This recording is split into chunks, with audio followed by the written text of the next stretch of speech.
Aí galera que curte engenharia clínica, muito obrigado por vocês estarem aqui no nosso canal no YouTube para ajudar aqui a jogar mais luz nessa nossa profissão, nessa área de atuação dos profissionais da engenharia, né? Inclusive também os profissionais, tem vários profissionais da saúde que gostam dessa área e que também atuam na questão que envolve o planejamento e o gerenciamento das tecnologias de saúde.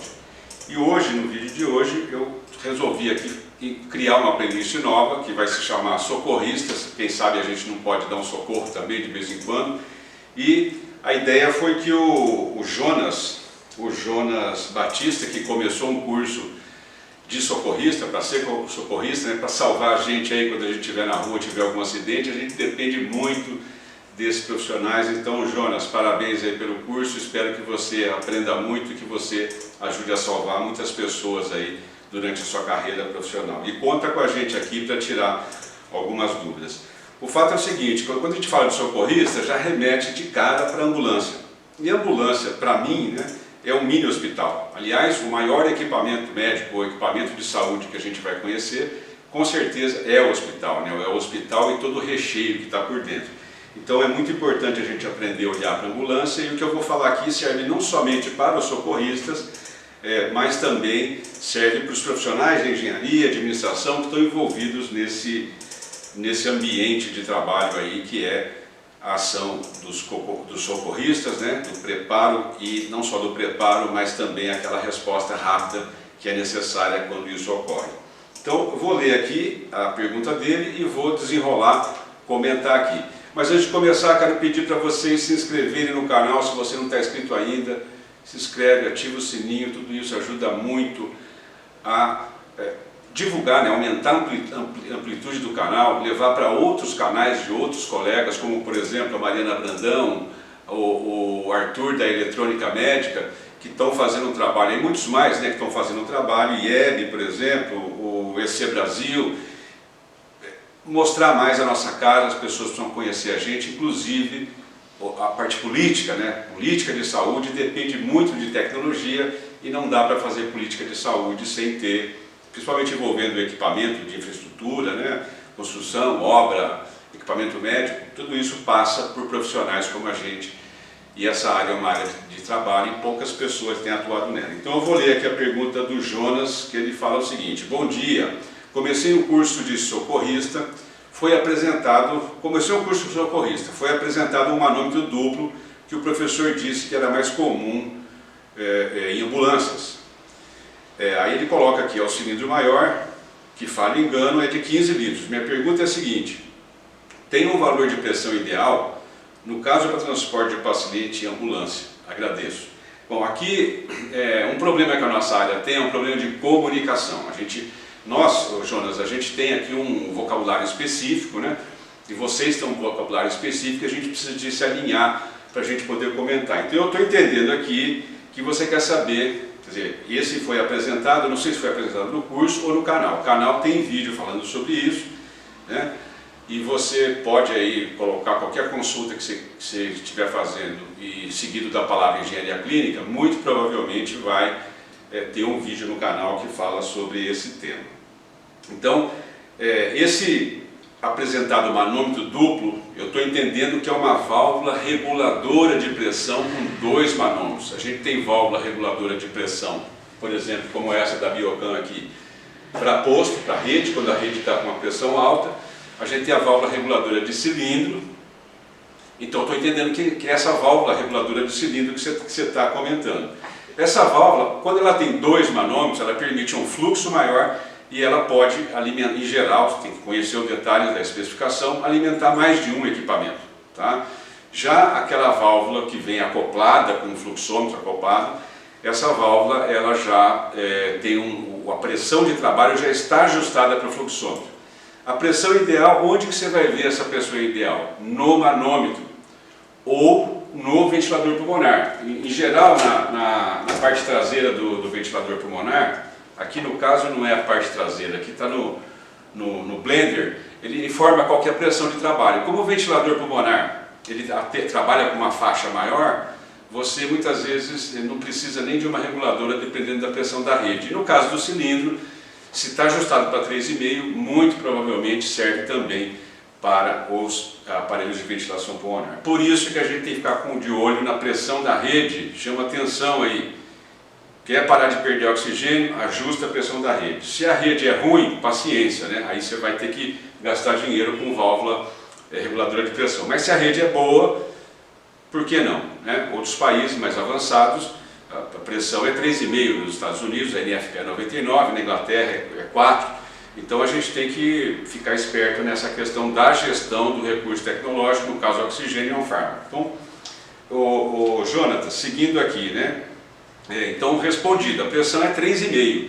Se tem de 2 manômetros, aquele manômetro que está mais próximo do cilindro vai medir a pressão interna do cilindro e a outra pressão que vai estar ajustada, ok?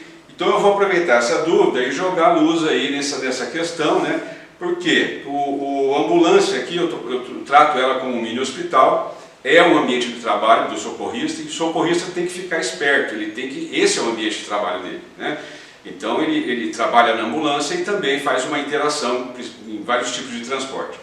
E o que eu vou falar aqui foi mencionado tem um evento da Organização Pan-Americana da Saúde que chama EMT Ignite. EMT é time de emergência médica, Emergency Medical Team. Então,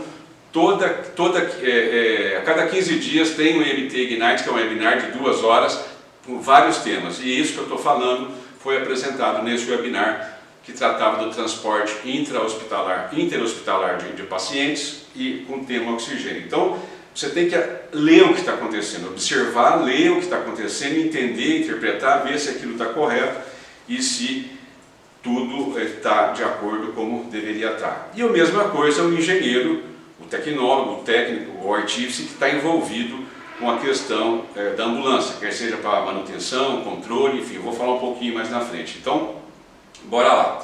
Socorrista, engenharia clínica, oxigênio e ambulância.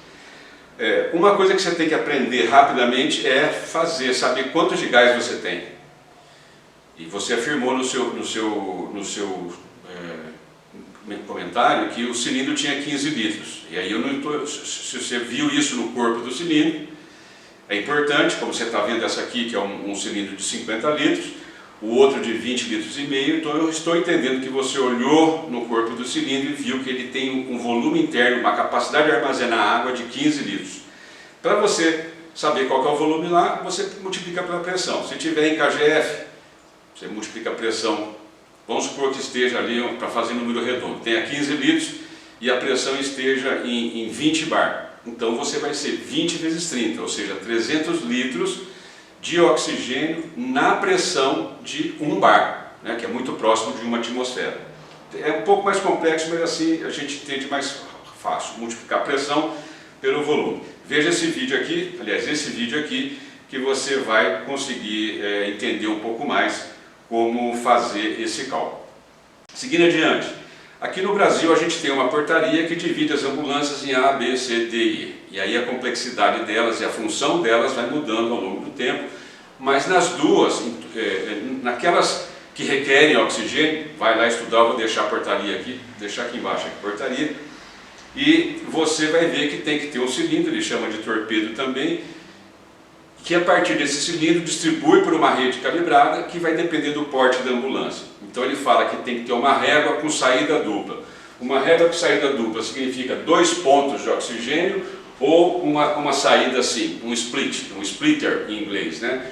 Então isso aqui não é recomendado, eu não recomendo. Se você está numa ambulância que tem isso aqui, faça um relatório, enfim, porque assim, falhando uma entrada, você falha 2 pontos, não tem muita razão para ter isso aqui. Isso aqui é um recurso emergencial, não para uma ambulância planejada e tudo mais.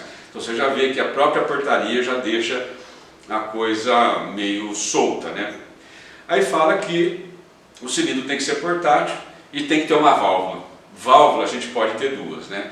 A gente tem válvula do cilindro e a válvula reguladora de pressão. Com válvula fica muito aberto. Então, se fosse válvula reguladora de pressão, com 2 manômetros, com 1 manômetro, um fluxômetro, tudo faz uma diferença completa. Então, a legislação tem espaço para melhoria, a gente tem que ir para cima disso. Fala para o seu deputado, seu vereador aí, seu senador, enfim, comenta lá, porque tem espaço para melhorar. Então eu estou entendendo que se a saída é do cilindro, são essas duas aqui que pode ter, a 870 CGA, Compressed Gas Association, ou a CGA, a 870 e a 540, ou seja, quando você tem dois tipos de válvula no seu serviço, você dobra todos os acessórios que se conectam às válvulas do cilindro. Então é inteligente padronizar as válvulas, né? Compras, pessoal de compras. Antes de comprar, escolhe ali, faz um inventário, vê o que mais tipo de válvula que você tem. Aqui no Brasil o número maior é 540 e homogeneiza isso, né? Outra coisa que eu vou comentar aqui também, aproveitando, invadindo um pouco na linha desse webinar do MT Ignite, os riscos que envolvidos ali no cilindro são os físicos, químicos, biológicos, né? E os riscos de acidente, que são aqueles que não se enquadram em nenhum desses anteriores. Uma coisa que é importante é saber ler os cilindros. Você tem que olhar no corpo do cilindro e entender o que ele está dizendo. Então eu trouxe aqui algumas informações, por exemplo. Veja essa imagem aqui que está escrito DOT, que é o acrônimo de Department of Transportation, 3AL. Isso indica que é um cilindro de alumínio. E esse 2015 ou 2015 é a pressão de trabalho dele. Então isso equivale a 137 bar. Então, se você põe sabendo ler isso, como que você calcula de 2015? Você divide por 14,7, você transforma de pound per square inch, ou PSI, para bar, né, que é muito próximo de atmosfera, que é muito próximo de kgf por centímetro quadrado. Então, normalmente esses cilindros são com 150 bar aqui no Brasil, cilindros pequenos, que já está acima da pressão máxima. Então você, que é socorrista, que está todo dia ali, ou você que cuida da ambulância, você tem que olhar essas coisas, não pode deixar em aberto isso, né? Então tem que ter um sistema de controle para garantir que as pressões, todas as leis e as normas de segurança sejam atendidas.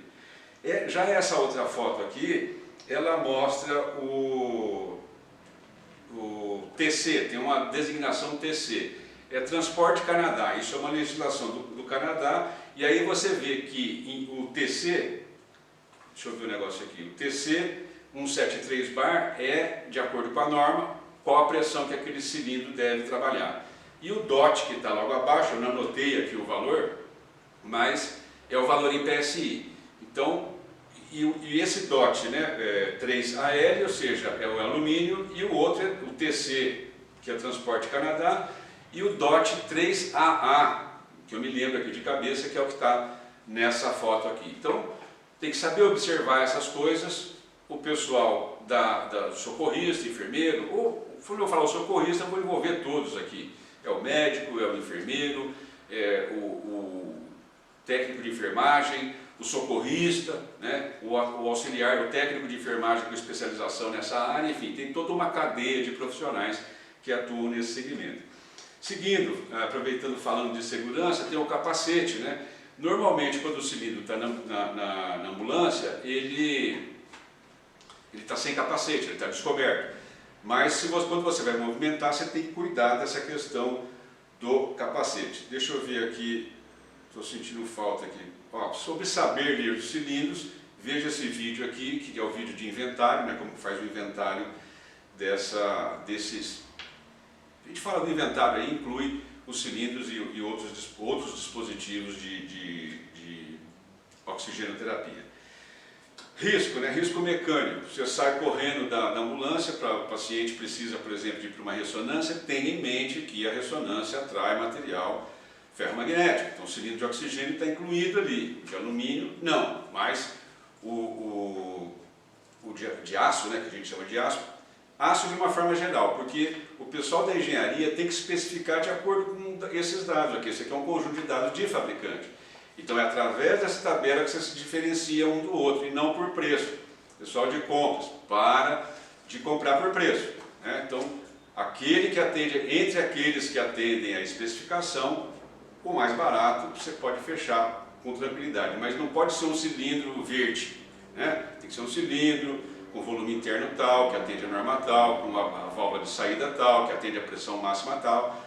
Então, para isso que nós, da engenharia, também temos que ocupar esse espaço. Não tem ninguém fazendo nada nisso. Isso é um mercado de trabalho gigantesco e que economiza muito dinheiro quando você escala esse tipo de solução. Então, chega na ressonância, risco mecânico ali vai ser atraído. Transporte, né? Você está vendo aqui o cilindro deitado. Pode transportar o cilindro deitado? A gente transporta ele na incubadora neonatal, a gente transporta ele em alguns leitos hospitalares, mas cilindro, a parte mais resistente dele é o fundo.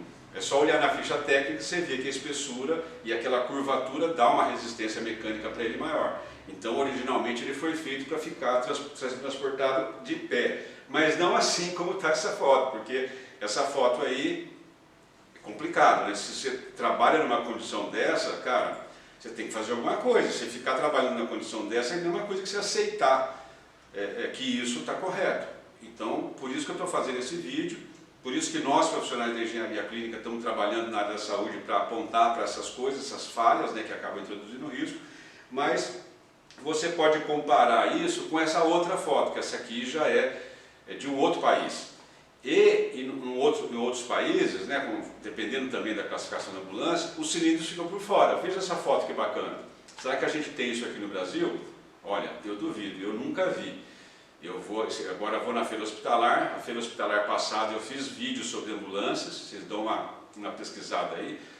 O que você quiser pesquisar no canal, você põe lá o que você quer pesquisar e segue de engenharia clínica, as palavras de engenharia clínica. Se tiver alguma coisa no canal, vai aparecer ali, ou vai aparecer algum colega que está falando sobre esse assunto, tá?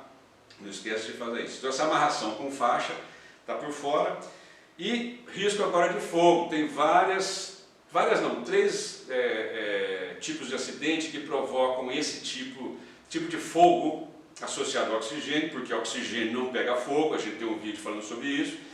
O que pega fogo são as coisas. Então, quando está envolvido o cilindro, tem três temas que geram, né, três fontes de acidente que geram esse tipo de acidente aqui. Pode pegar fogo no fluxômetro, às vezes na tubulação que leva o oxigênio para o paciente ou para um acessório, e às vezes a própria válvula reguladora. Você vê que ela está toda derretida. Cara, ó, tudo oxida, né? Fogo é uma reação de óxido-redução, então tudo oxida, inclusive alumínio, bronze, etc. Então considere esse risco também, porque pode acontecer e às vezes um cilindro mal adaptado, mal limpo, mal mantido. Ambulância e explosão, a própria ambulância pode pegar fogo, né? Vídeo sobre explosão, põe a explosão em engenharia clínica que você vai achar vídeos falando sobre explosão com cilindros. E ferramenta, né? Verifique se na sua ambulância tem ferramentas. Essa foto aqui é uma ferramenta que é mais adequada para a CGA 870, que é mais comum nos Estados Unidos, por exemplo. Aqui no Brasil a gente usa normalmente ou uma chave de boca ou uma chave inglesa de boa qualidade, né? Então, verifique que tipo de ferramenta que você tem para mexer com esse tipo de dispositivos de oxigenoterapia. E dá um salve aqui para o pessoal da manutenção. Você está no hospital, RDC 50, você tem que ter uma área coberta de pelo menos 21 metros quadrados para ambulância. E no estacionamento tem que ter 2 vagas no mínimo. E tem mais, né? O negócio é inventariar a ambulância, pegar o número do chassi do carro, o número do série do motor, fabricante do motor, manter todos os acessórios, filtro de ar, filtro de óleo, enfim, cabo de comando de vela, se for veículo a gasolina ou álcool, né? Se for diesel, não tem vela no diesel, né? Então, aquele pressão dos pneus, é ideal que tenha na ambulância lá um manômetro digital para você medir a pressão no pneu, calibrar o pneu é importante para manter a estabilidade da ambulância e a durabilidade do pneu. Então, Jonas, eu queria te agradecer aí por ter feito essa pergunta. Você vê que um tema pequeno, né, leva para o vocabulário e mostra a oportunidade não só para os profissionais socorristas entenderem melhor, com mais detalhe o que envolve ali a ambulância, o que observar nesse ambiente que a ambulância está envolvida. É um mini hospital, tem toda a questão de mecânica de veículos, de elétrica de veículos e tem toda a questão de equipamento médico assistencial que tem ali aplicação direta ao paciente. Então, pessoal, aproveitar e mandar um salve para a Biocam, que disponibilizou esse cenário para a gente, a Marquise, que disponibilizou a câmera que a gente está gravando, a ProLife, que mandou o monitor, enfim, tem uma turma toda. Um dia eu preciso fazer um vídeo só para agradecer todas as empresas que de alguma forma contribuíram aqui para empurrar esse canal para frente. Eu falei a semana passada que a gente tinha chegado a 1 milhão de views, né? Isso é muito interessante. Mas é isso, Jonas, eu dei uma resposta para você lá, um textão, mas resolvi fazer esse vídeo, ampliar um pouco mais a discussão. A questão aqui de risco biológico, só aproveitando que eu lembrei que eu tinha esquecido de comentar, a gente tem vídeo também sobre isso, né? Nós, não só os socorristas quanto os profissionais de engenharia clínica, têm que entender a classificação dos artigos hospitalares em relação ao controle de infecção, classificação de áreas hospitalares e principalmente, incluindo, né, não é principal porque tudo funciona em conjunto, o conceito de limpar, desinfetar e esterilizar. Tá? Então é isso aí, Jonas, pessoal socorrista, espero que vocês tenham gostado do vídeo. Manda comentário porque isso direciona bastante a gente faz o vídeo assim meio de estalo, né? O que nós vamos falar hoje, então vem uma inspiração. Então o comentário ajuda a gente a organizar, disciplinar um pouco mais os vídeos que a gente vai fazer. Tá? Quando tem uma notícia a gente pega e embarca nela ali para jogar mais luz sobre o tema que está sendo desenvolvido. Não deixa de ver os nossos shorts lá, estou procurando fazer aí mais shorts. Então é isso aí. E no mais, aquele muito obrigado pelo seu tempo. Valeu!